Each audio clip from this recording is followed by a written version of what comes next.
মানুষের দেহ যে কয়টা উপাদান দ্বারা সৃষ্টি করা হয়েছে সেটা হচ্ছে 10টা উপাদান। আলমে খালকের 5টা আর আলমে আমরের 5টা। আলমে খালক মানে সৃষ্টি জগৎ, নফস, আগুন, পানি, বায়ু, মাটি। আলমে আমর আত্মাময় জগৎ, আল্লাহময় জগৎ বা সূক্ষ্মাধিক সূক্ষ্ম জগৎ, কাল্প, রূহ, সের, খফি, আকফা। এই 10টা উপাদান দ্বারা মানবকে সৃষ্টি করা হয়েছে। মানুষের মধ্যে আল্লাহর জগতের 5টা উপাদান আছে আর সৃষ্টি জগতের 5টা উপাদান। আর কোনো প্রাণীর মাঝে আল্লাহর জগতের 5টা, সৃষ্টি জগতের 5টা নেই।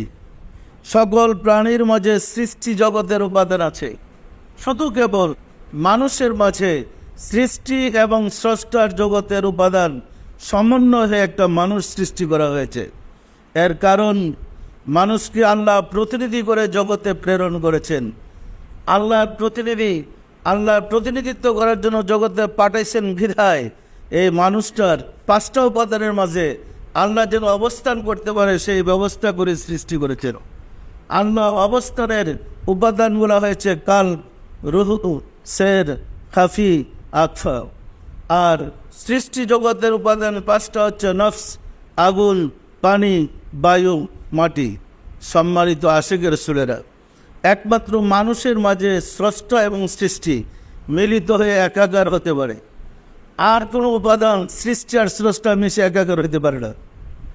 ফলে যে সৃষ্টি স্রষ্টার সাথে মিশে একাকার হয় তার পক্ষে সম্ভব স্রষ্টার গুণ লাভ করা, স্রষ্টার গুণে গুণী হওয়া, আল্লাহতে মিশে একাকার হওয়া এবং আল্লাহর গুণে গুণান্বিত হওয়া।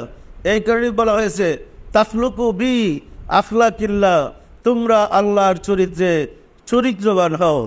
অর্থাৎ তোমাদের নিজের চরিত্রকে আল্লাহর আলো দ্বারা আলোকিত করে ফেলো। সম্মানিত আশিকের রাসূলেরা, আল্লাহর জ্যোতি দ্বারা, আল্লাহর নূর দ্বারা নিজেকে নুরানি করার বিদ্যা শিক্ষা দিয়েছেন নবীগণ, রাসূলগণ, আউলিয়া কেরামগণ।